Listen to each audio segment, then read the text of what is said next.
Hello, everybody, and welcome to this fireside chat. I am very honored to be here with the founders of IOHK. We only have 30 minutes. This is not a 45-minute panel, so I'm going to ask you both to do a very quick introduction, and then we could just jump right into the discussion. So, Charles, why don't we start with you? Okay. Hi, I'm Charles Hoskinson, the CEO of IOHK. We're a research and development company. We build cryptocurrencies like Cardano and Ethereum Classic, and this is my co-founder, Jeremy Wood. Thank you for inviting me. They don't actually bring me on stage very often, so. Right, actually it's very rare. I've been to 30 countries this year, 38 events. And this is, I think, the last country. Actually, no, Scotland is next. But this is the first time this year I've actually appeared on a panel with Jeremy. So it's a really special panel. He's the smart one. All right, I'm excited to hear from both of you. So, I want to kick things off with a concept that seems fundamental to the idea of IOHK. You guys say that this was your founding principle. And I was hoping you guys could tell us a little bit about cascading disruption and what it means to this space. So the concept of cascading disruption, and by the way, we spent a long time, we said we need a two-word tagline, and we were trying, like, how in 2 words do we emphasize this company, right? You know, like, be strong, or just do it, or something like that, you know. So we were walking in Osaka down the arcade, and we said, how about this concept of being like the initial domino, the first push, the initial inertia towards changing a market? Because if you look at marketplaces, you look at how the world is structured, we have all these really complicated systems which are very fragile.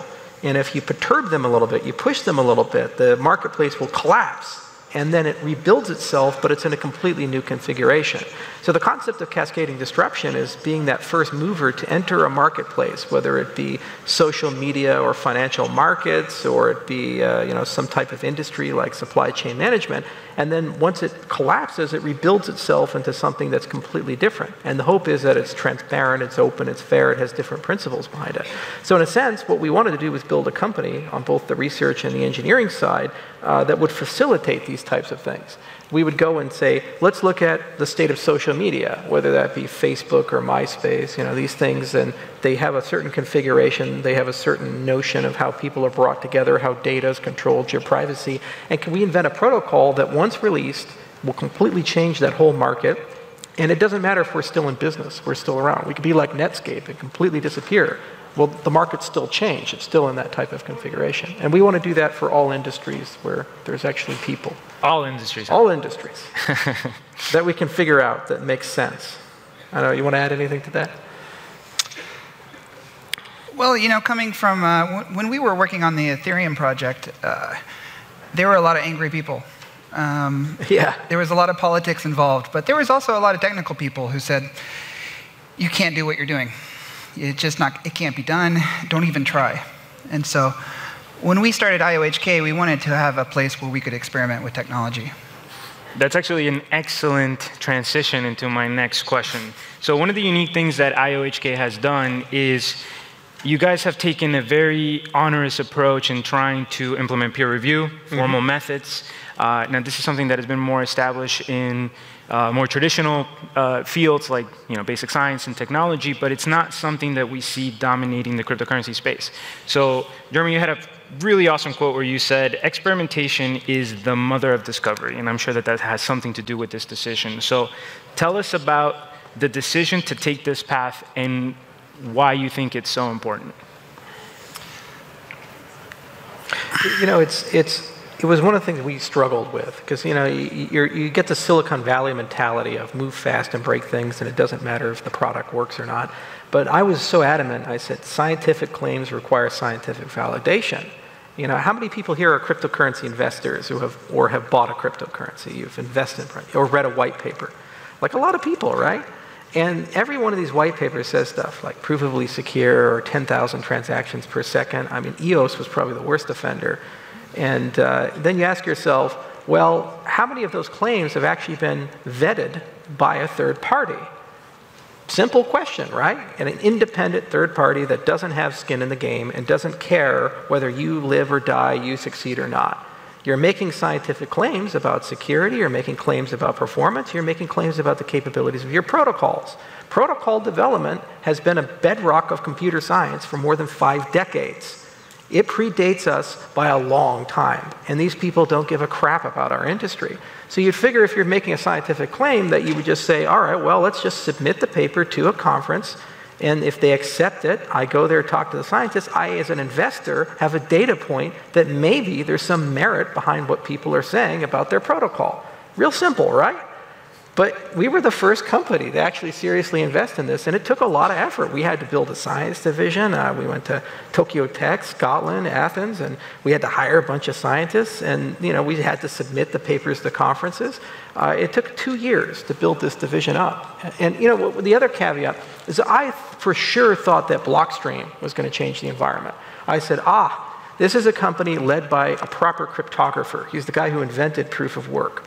Adam Back. And they have all these top guys. Many of them have PhDs. They have $76 million in funding. They're sitting in the heart of Silicon Valley. You'd figure that these guys would champion this whole science-first, peer-reviewed methodology, but they just never did it. So we accidentally became like the first firm to really push that, and now we see a lot of imitation. There's Algorand and Thunderella and things like Avalanche, and there's now this whole new wave of academically validated, peer-reviewed scientific research turning into cryptocurrencies. And there's even investments from the incumbents. Ethereum put money into a lab, $5 million into Stanford, and Dfinity put money into that lab as well. So it's good to see a sea change in the industry. But we just felt it was morally important for the investors to have that third-party independent verification that the claims we're making are true, especially when they're controversial claims, like proof of stake works, or proof of stake is secure, or the incentives are the same as proof of work, or something like that. Jeremy, I'd like to hear from you on this. Well, my father's a tool and die maker, and he has this problem all the time when he's making machines, is that the engineer gives him the blueprint, and then the machine builders, they look at it and they just start laughing because there's question marks all over the place. There's things that are just not going to actually work. So one of the big steps that we're doing at IOHK is to make sure that we have that prototype team who can take that peer research, find all the question marks, get answers from the researchers, and actually play around, make the code work. Right, and that's a really good point because the incentive structures are totally different. If you're a scientist, your goal is to publish papers. That's what gets you tenure, that's what gets you ahead in life. It doesn't necessarily mean that these protocols are practical and they can be implemented easily and that they make realistic assumptions for our industry. So there needs to be a translation step between engineering and science, something that lives in the middle, that prototyping, where we extract from the paper a specification and we actually understand whether the thing would actually run and be realistic and be real. Like the first version of Ouroboros was a great piece of theory. It said, here's what a blockchain is, proof of work creates a secure version of it, and proof of stake can create the same type of ledger. But it wasn't a practical protocol in terms of how it operated. And we needed to spend 2 years and write 5 more papers to show how to tease out practicality. But there was a beautiful feedback loop where we wrote the Ouroboros paper, and then there were these great engineers who looked at it, wrote prototypes, extracted all this data from it, and said, look, we need to clean this up and this up and this up. And gradually you started seeing a more and more practical protocol, which is still provably secure. So you have kind of the best of both worlds. And it's really hard to do that. So one of the things that IOHK does is you guys haven't gone directly in one direction, right? So with Cardano, you guys are you're working on proof of stake. With Ethereum Classic, you guys are still developing proof of work. I believe with some of the work you do with Zencash, you're working on DAG systems. Right. So you consider IOHK a research company as much as a blockchain development company? Or is there a particular reason why you guys haven't coalesced on one specific direction? Yeah, it's kind of funny. The businesses in this space, they start with a protocol and they work their way backwards to a business. IOHK is an engineering company. We're agnostic. We say, look, we can build token A or token B. It just so happens that our portfolio is biased towards Cardano because it's our biggest project. But at the end of the day, we'd like to be in many industries. We'd like to be in IoT. We'd like to be in social media. We'd like to do something in privacy.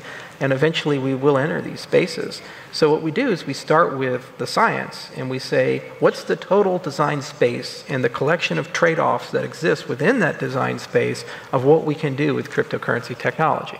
If you want to make something private, what do you give up for what you gain? If you want to make something fast, what do you give up for what you gain?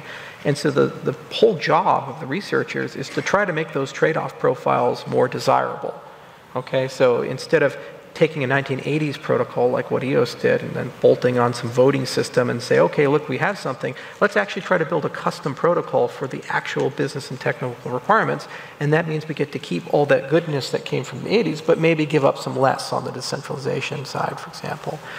So that's what we do there. Now, commercially, the advantage we live in, Jeremy and I were in Osaka years ago talking about this, was that there's an oversupply of capital in our space relative to engineers and talent.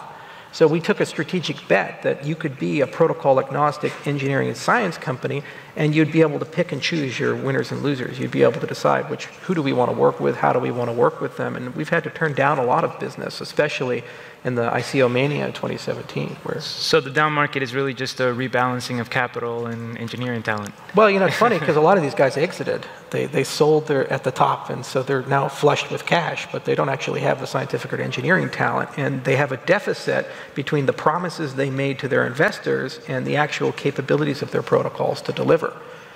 When you say you can do 100,000 transactions per second, you have side chains and perfect smart contracts that never have bugs, I don't know what mountaintop you've come down with those clay tablets from God, but I want to know what its address. I want to know where that thing is, because it doesn't exist. It's mystical. It's going to require half a decade or more of research to get close to that, and you're still going to have to give up some things or centralize your network in certain ways to do that. And so I think investors are starting to realize what they were sold is not practical. And the problem is that you now have these projects that are sitting on mountains of cash. And they took that money to deliver those promises. So, we're in a good position to try to help them where we can, but you just got to pick and choose and be careful about it. So the next question I have for you guys is a little bit philosophical, but I know you both got into the space because of Bitcoin. You were involved early on in Ethereum. You were a co-founder of Ethereum. And we know that this space was developed with a heavy emphasis on a type of anarchic libertarian philosophy. IOHK specifically considers its mission as building blockchains for universities, governments, institutions. So I think as the space matures, we're realizing that those initial philosophies of what cryptocurrency could be doesn't necessarily completely merge with the reality of having major institutions take on this space. So I guess my question for both of you, as people who got involved in this space for these philosophical reasons and now working on the practical side of that, is how do you see this playing out and actually, if the direction is universities, governments, and institutions, how does that merge with the philosophy that got you involved in this space in the first place? You want to start with how you got involved in the space? Well, some of the original ideas are still good ideas. For instance, you don't own your ID on the internet, right? Usually you get your ID from Google or Apple, right? And then if those companies shut you down, your ID is gone, you've lost access to a lot of different accounts. So we still need to make good on those early promises. So that's one of the things that I hope to do with IOHK. Right. And, in terms of the conflict, we recognize it as well, and we realize that we're kind of two companies in one. Within those two companies, we're like four companies. We have an enterprise notion, and that's what universities and governments and big businesses care about. And there's actually clear, real things that matter there. Like if you're doing coffee farming in Ethiopia, there's 1.5 million farmers that we have to figure out how to put into a supply chain. And you really don't gain a lot going beyond the government in terms of putting them into a blockchain. So that's a natural place for an enterprise ledger solution. Same for voting systems, the same for property registration and business registration systems. If your legitimacy comes from the state for the business, why the hell are you trying to put it on Ethereum or something like that? Just have the state run the blockchain. But by having the chain itself, you have fraud protection. But then on the other side, there's this idealistic side of IOHK, which what Jeremy mentioned, this whole concept of like owning your identity, owning your money. And in some ways, these things do need to be transnational, and you do need to have insulation from governments, even my own. I mean, I'm deathly scared of things like civil asset forfeiture, and I see social credit getting rolled out in China. And I realize that if these things don't exist, then we're just going to live in a dystopian world where a very small group of people, at any time, if you piss them off, can just shut you off. They can shut you down, turn off your identity, turn off your money, kill your property ledger, and you just disappear. It's almost like Stalinist Russia, where you get blotted out of the paper. You've been airbrushed out of the painting. So to me, you have to have a balance in your portfolio, and how you achieve that balance is you have different teams. You have different developers, different legal structures, and you have different clients and different brands. So the enterprise brand lives in its own world, and the crypto brand lives in its own world, and there's plenty of examples of that. Philip Morris is a giant company, and if you smoke cigarettes, you're buying their products, but they also have Kraft mac and cheese.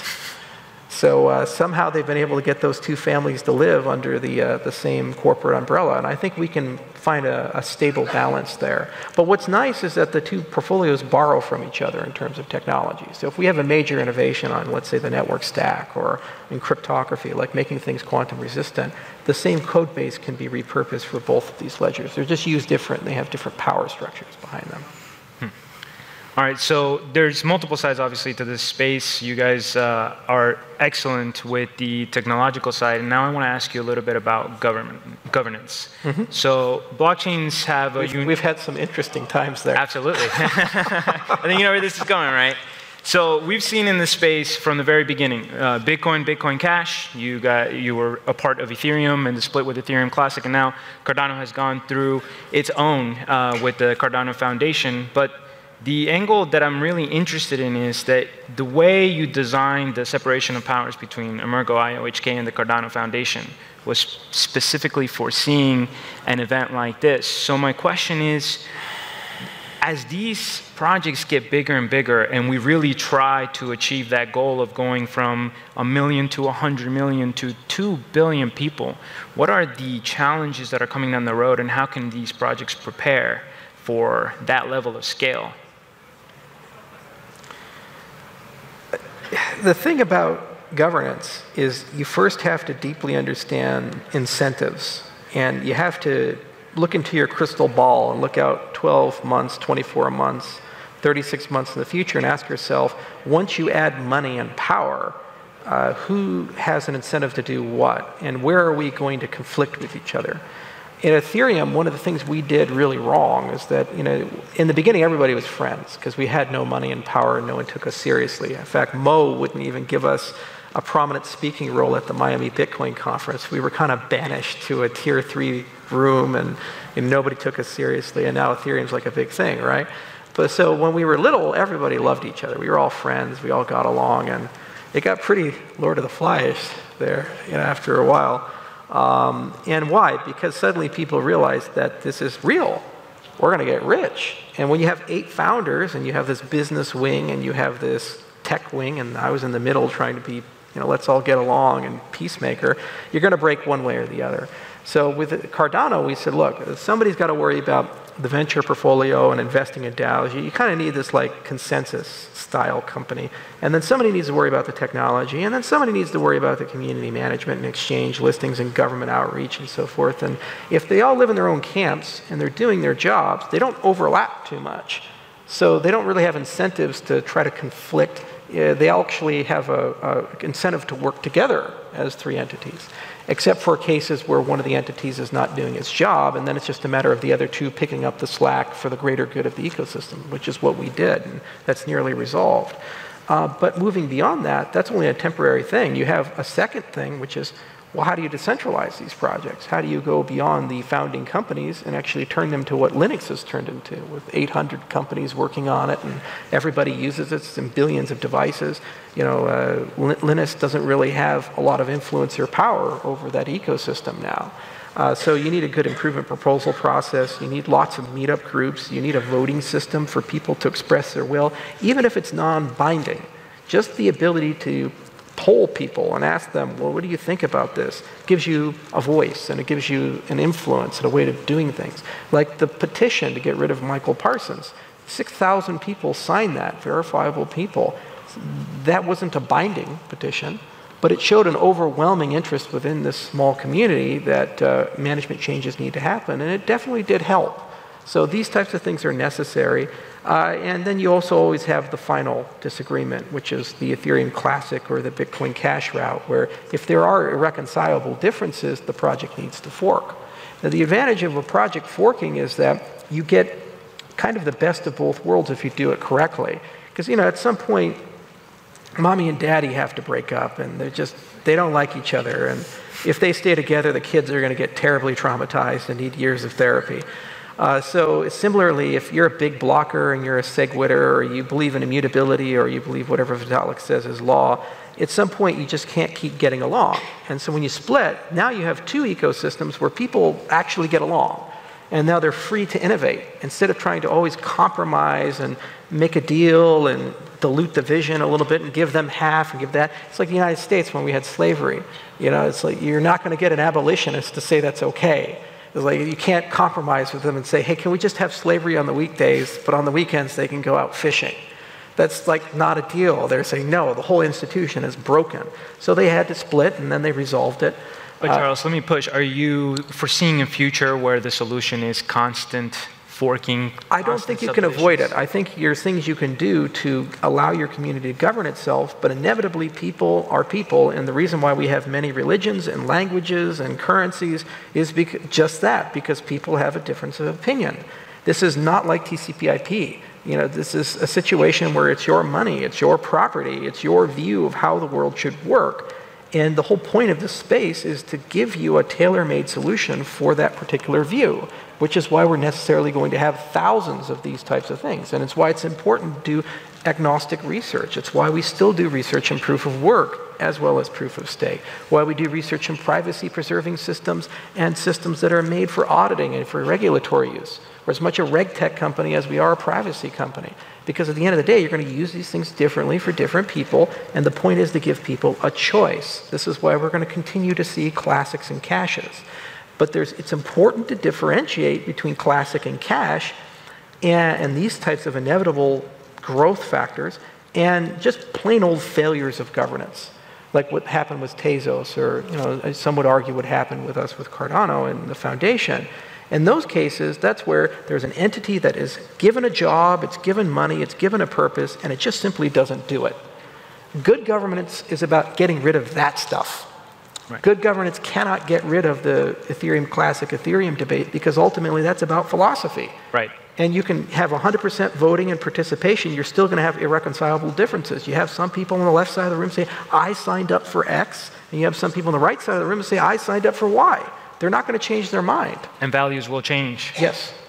Jeremy, I want to ask you, I'm purely hypothetical, or we're trying to foresee, but do you think we've seen the worst of the governance crisis in this space, or are we just getting a taste of what's to come? So we're talking about the meat space, the real world governance issues. No, people are very difficult. They're not always rational either. There's egos involved as well.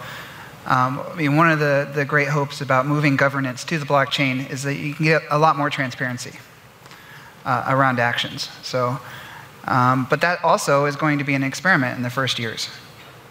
So we don't exactly know how that's going to turn out either. Right, and it's so painful. And the other thing is we're moving our way through governance. I mean, implicit in all these conversations is this concept of how do you run an organization, whether that be a business or a government. And we've had, as human beings, over the last few thousand years, a lot of different ways of doing it. But generally, they all tend to converge to the strong man, the great leader at the top who, when at times get tough, will materialize and, like Cincinnatus, come and save us. And then we hope they go back to the farm. They seldom do. Yeah.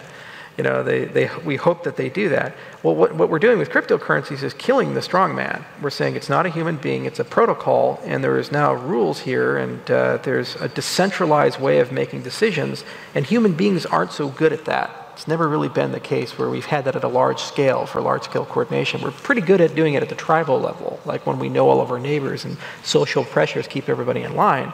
But doing that in the scale of millions to billions is a new thing. And that's what cryptocurrencies are forcing the world to contend with, are these objects which are transhuman, and they don't have an ethnicity or a culture or a language behind them. And yet somehow we make decisions for the good of that ecosystem when everybody else has special interests. Right? And what's nice is that the failures are public. That's what Jeremy was saying. We've never had that either. When they fail, we see these caches and these classics and these Tezos style things, but they're in the public.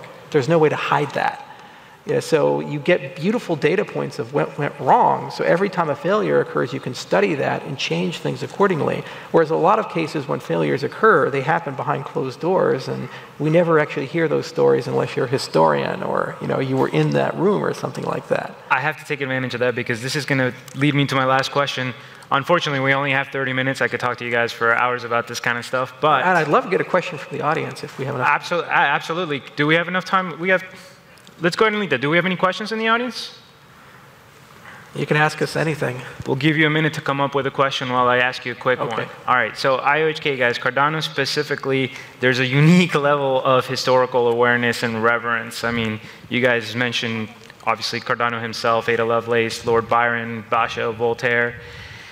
This is kind of a selfish question as a historian myself, but do you guys ever think about the role that you might be playing as a central company in a central space that might drastically change, and what do you want that legacy to be? I'll be dead. It doesn't matter. Whoever finds my corpse, I'm going to go raise alpacas and yaks, and I won't think too much about it. Jeremy? The question one more time. You guys ever think about the historical role you're playing, being central in an industry that people believe can drastically change humanity? No, actually, I haven't thought about it, actually. Well, it's funny, it's like you look at Microsoft or Apple or these guys in the 70s, and I had no idea that they were building an entire revolution. And the same for Zuckerberg and Larry Page. And we see the cryptocurrency revolution. When I signed up for my first cryptocurrency meetup group, there was 2 people, myself and another person who registered, and the other guy didn't show up. So I had a nice conversation with myself, which I often do. But anyway, it's like now it's this huge movement where you go to Mongolia and you see a camel herder and the guy has Bitcoin.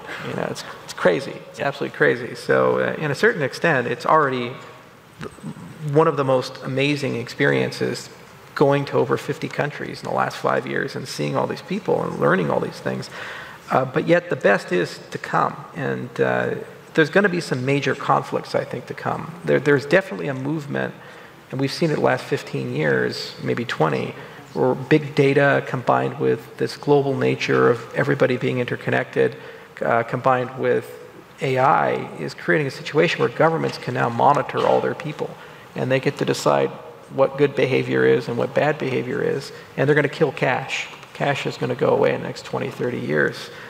So given those 2 forces, they're kind of coming up against cryptocurrencies and our movement as the freedom movement. We're talking about owning your own identity, owning your own property, owning your own land, actually being in charge of these things, and freedom of communication, freedom of movement. So these 2 forces aren't compatible, and they're going to have a big conflict. So if we're a major part of that or a minor part of that, I don't know, I can't say, but I do know that that's going to be the big struggle of the first half of the 21st century, is sorting out what are your rights given this century. Last century, if you look at the year 1900, the world was ruled by kings. There's a famous picture, it was at Edward V's, I think, or one of those Edwards. He died and he was King of England, and he was related basically to almost every monarch in all of Europe. So at his funeral, I believe it was 1912, they had all these kings here. And if you look at the picture, half of the world was ruled by these people. They had half of the world's money, half of the world's armies. And within just 8 years, at the end of World War I, almost all of them had been deposed and wiped out, and the whole world had a new structure. And then throughout the whole 20th century, we had to decide, what is this world going to look like? Is it going to be communism or democracy? And there's going to be free markets or controlled markets? And now we're entering the 21st century, and we're having that conversation all over again. Cascading disruption again. Exactly. What is the world going to look like? And you can make arguments, maybe it would look better or run better under a Chinese-style government. Or maybe it'd look better and run better under a free democracy, free market style thing. You also have environmental questions of, is what we're doing sustainable over the next 100 or 200 years? So as we try to answer those questions, what we build are a collection of neutral tools. They can be used in a tyrannical way or in a free way. What we do is we build those tools, we put them into the open domain, and we give them to the world to decide how to use them and how to configure them. I think that's going to be the real story. So we are technically over time. I want to give one more chance. Karim, we've got a couple of questions here as well. Perfect. We'll just take them. Just take a couple of ones. You already answered in some way my question, but it was, you have such kind of a prophetic, idealistic approach to the system from the beginning on. And when you go onto the market, into the ecosystem right now, how do you think your ideals are reflected in the system? I mean, are we going into the right direction? Are we converging in the right direction? Well, you know, it's funny because the cryptocurrency space proved the need for the cryptocurrency space. And what I mean by that is the minute that we got a little bit of money and power as an industry, what the hell did we do? We created ICO mania and no one really gave a crap. Guys, I was disgusted in 2017 and most of this year when I saw things like BitConnect and I talked to exchanges that listed it.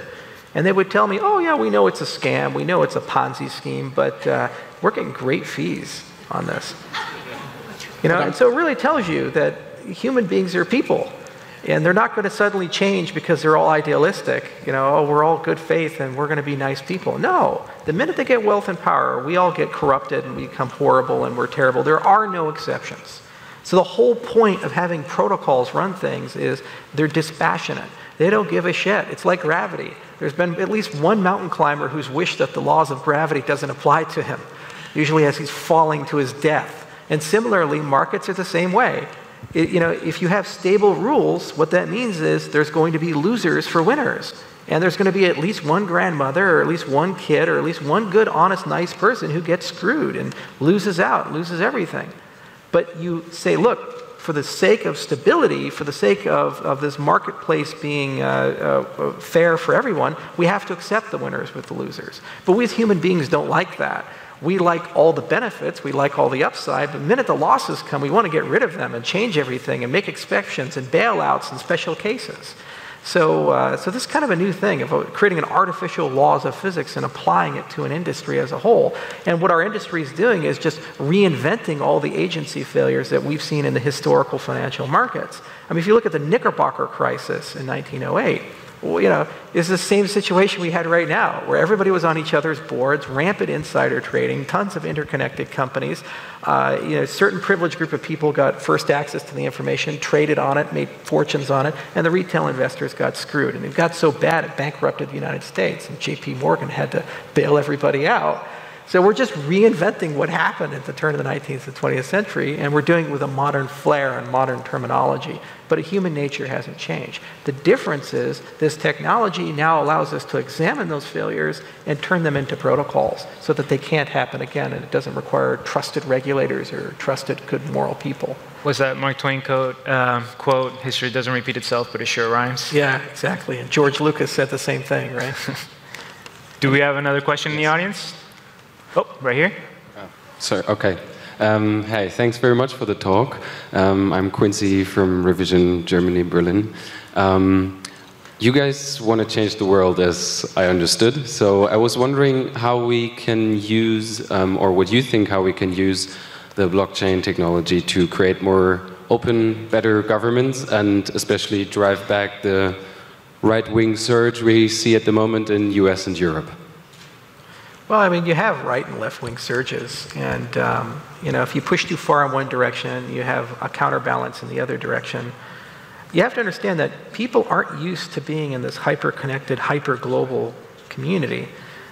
Historically, humans have lived in silos, and then there's been these connection points between the silos, and those are the people that tend to control everything. Then the internet comes out, and we were not prepared for that. We broke all the silos up and said, okay, suddenly somebody in Zimbabwe could have the same access to information as a person living in New York City or the Emperor of Japan. It's pretty crazy if you think about these things, right? So people started moving around, ideas started moving around, and what you're seeing is the natural, predictable human friction. So we got a bit too globalistic, and now there's a right-wing movement to try to push us back into a more nationalistic movement, and it'll settle down. So I don't try to take political sides and say one is right or the other is wrong. What we try to do as a company is we worry about the protocols and we worry about the science and we worry about the capabilities. Like, for example, is it possible to vote anonymously but know that your vote's been counted correctly? And to do this at a very low cost and not have to have a paper ballot and do it online. If you can do that and you can franchise that, suddenly you can have this enterprise-grade, super awesome election system that can be used at every level, from your Boy Scout club all the way up to a nation state. They have the same tool set.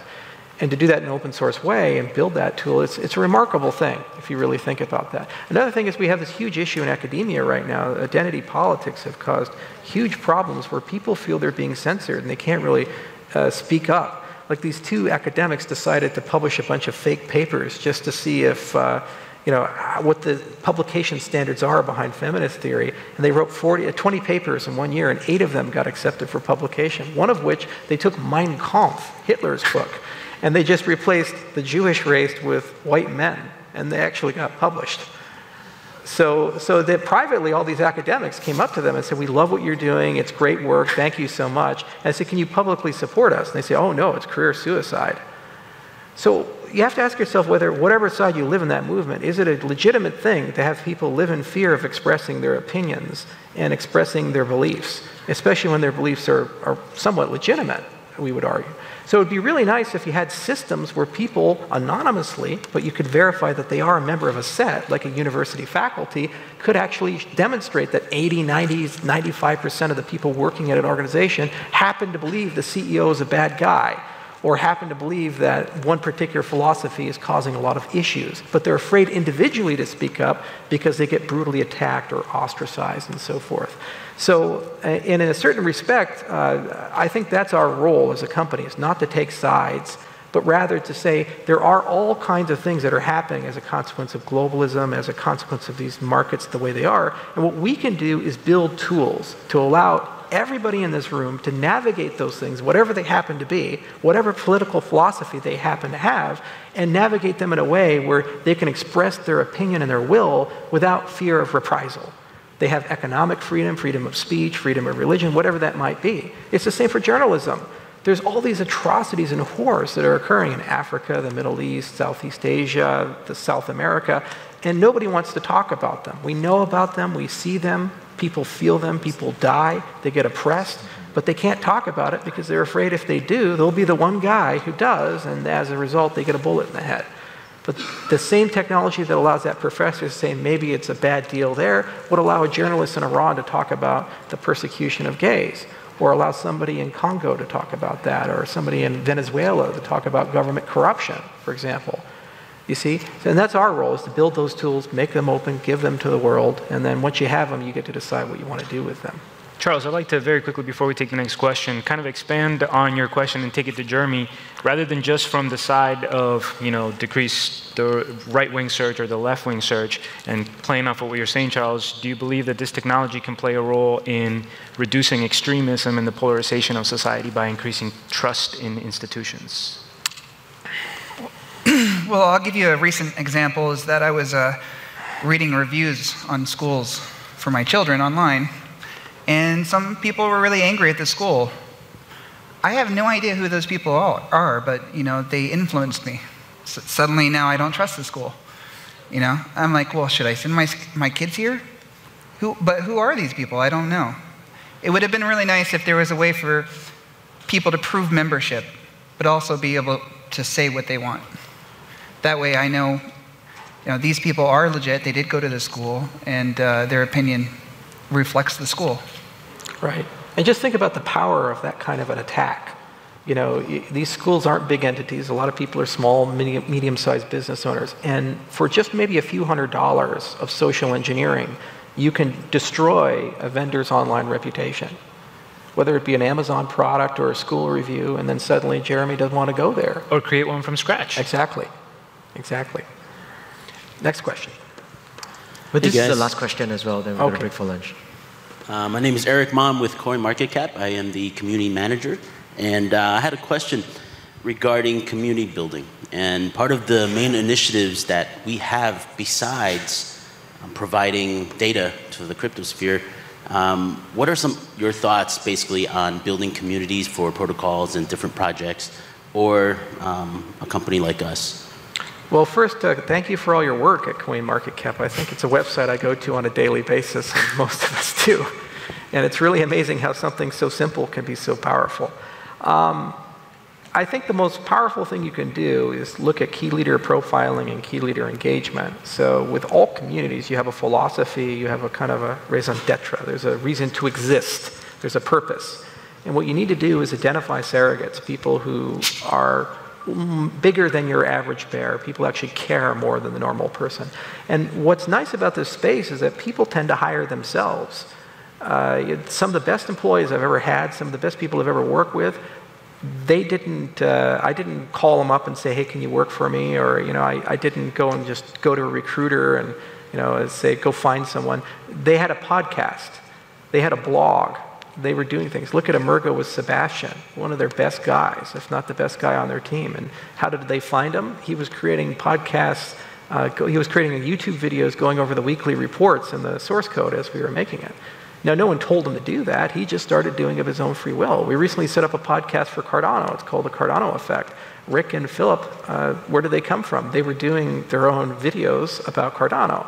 So finding those people, those key leaders, profiling them, and then going and engaging them and giving them the resources they need to just keep doing what they're already doing, then once you've done that, you can build a movement around those people. And those people can eventually become major surrogates. That was one of the keys to success with Ethereum. We had a meetup group strategy. We had 50 meetup groups on 5 continents in under 6 months. And that was one of the reasons why Ethereum had the largest ICO. It was one of the reasons why Ethereum had the fastest community building, and Consensus doubled down on that. And they really helped construct a good ecosystem. Another thing is, if you have a really strong, compelling philosophy, you're probably not the only player in that space, and you're probably not the first person to come up with that.